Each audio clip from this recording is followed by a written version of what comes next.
Hi guys, so for today's video is this is not a day in my life or a night in my life. This is an unboxing video or an unboxing mini vlog. So I'm so happy. Actually, this phone is this is my dream phone. Kuan lang dapat to siya, iPhone XR lang dapat ang dream phone before. Right now, I'm taking this video by using my old phone, which is the iPhone 6s, and I really wanted to upgrade.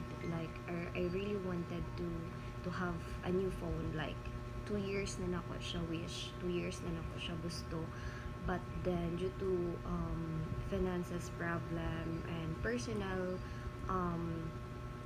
issues as well, I couldn't buy it for myself. Although I really wanted it as a gift kay lagi ga work ba ako. So at least man lang ako makita sa counter na bahuan. But those years nga wala na ako na siya napalit is okay lang man pod sa ako kay since ang akong money is napadulong man sa akong family. Naaman at least ma-happy naman po kumakita sa ilang nga busog sila, makakaon sila sa mga food nga gusto nila kaonan and dapat nila kaonan for everyday. And last Saturday, it's just so happen kalit-kalit rin siya nga napalit, kalit-kalit siya nga na-purchase na mo sa akong uyab. Gusto lang unta ko mag-inquire sa Stacy. Yes, you heard it right, sa Stacy. Di ako gusto nga siya mag-buy og iPhone XR and kanang wala nag-try me at first ato sa collab if mo kuan ba sila og home credit, pero pag ito naman sa collab is wala pa kay sila display and dili pa sila ga-allow sa home credit. It's because bago pa daw sila. So nagbalhin mi sa Stacy. And then pag ato naman dito nag-inquire me and it happened nga nay available sa ilang nga unit. So kanang wala na ko nagdadap, but I consult my boyfriend first if okay lang siya nga magpalit ko and mag-purchase ko since dream phone gid na ko and gusto na gid ko mag-upgrade lagi kay ang akong iPhone 6s pod is gasalimo ang na siya like ga-slow na siya and then dili na ko pa ka-download o mga uban apps. It's because di na kaya siyang gig. And yeah, so here it is. Tada! And dili na siya iPhone XR. This is iPhone 11, the 256 gig. And actually na-unbox na nila ko siya and gi-use na nila ko siya since lagi sa third day pa naman na siya napalit. Karon nagid na ka siya gibuhatan og video kay karon po ko kalugar and I'm so happy. And this is the box and I got the yellow one. Wala sila lain nga color, available that day. So I don't have a choice kundi kuha na lang si yellow. It's so nice and meron siya gigamit na nako siya guys. And nice kay siya super. Nag-decide ko ng iPhone 11 na lang kay since gusto na ko matry si 0.5. So, i-open ako siya para sa inyo. Hold on. And there, near siya. I don't know, but yeah, that is it. And then, let's try the camera. It's so nice, good. Muna siyang yung mga features. Nag-download na ko. Ayan, nag-download na ko. Nag-upload na ko. I don't know, di maklaro. Basta, nag-download na ko mga uban apps, ani. And look at the camera, it's so nice, cute. Here is the camera, there, here, and then na siya 0.5. That's the 0.5. Maka 0.5 na yung madam. And the back cam, so ano siyang back cam, kagani na is front cam to siya.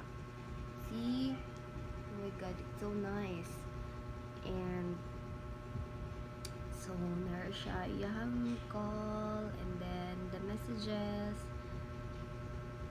See, like it's super nice, good, and smooth kaayo siya guys.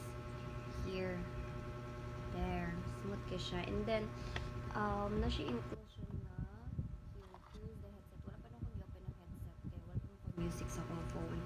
But yeah, and then wala siya naka-tempered pag-buy. So gipalitan na ako siya tempered sa Orama, including the case.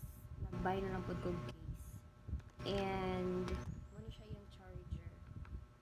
So here, gigamit na nako kay lagi atong Saturday pa ni siya na-buy. And this is the bag I got from Steezy. So thank you so much, Steezy.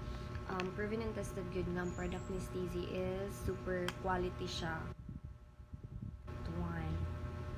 I'm so happy. I got a new phone na. And thanks much sa kung uyab kagisugdan ko niya nga magpalit. Though no need na nga mag-asaya. I deserve na ko na guys. Sige ko og work and wala ko gahakit.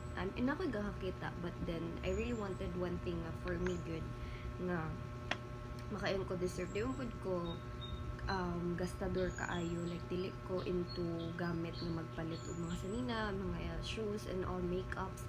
Pag nagud ko gusto nga butang, gusto gid nako. I really wanted to make sure nga makuha na ko siya.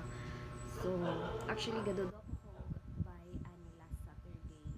Ako nguyab ang nag-push sa ako nga go na kay lagi ako na nga la mag-buy ko wala na koy money basin mga ako ang family and all. Pero gi-push jud ko niya. So yeah, I'm so happy I got a new phone. Hope mag-ano ni siya, mulas na siya sa kuha. And then yeah, that's all. I just wanted to show you my achievement as a working student no lisod kaayo magpalit og gusto nimo, especially if ga-support kasi mong family and nakay ginapaskwela nga manghod kay ang money nga dapat imo ipalit sa imong luho or sa imong gusto is imo na lang i-save for them para if mga sila na kay mahatag and na kay makuot, especially allowances sa gipaskwela nimo and ilahang food pang grocery nila. Pero thank you kaayo Lord, this is a blessing. Nakapalit ako dream phone ako. I mean more than sa dream phone ako, akong dream phone we're gonna see iPhone XR na 256 gig but I got the iPhone 11. So that's all. Thank you so much for watching.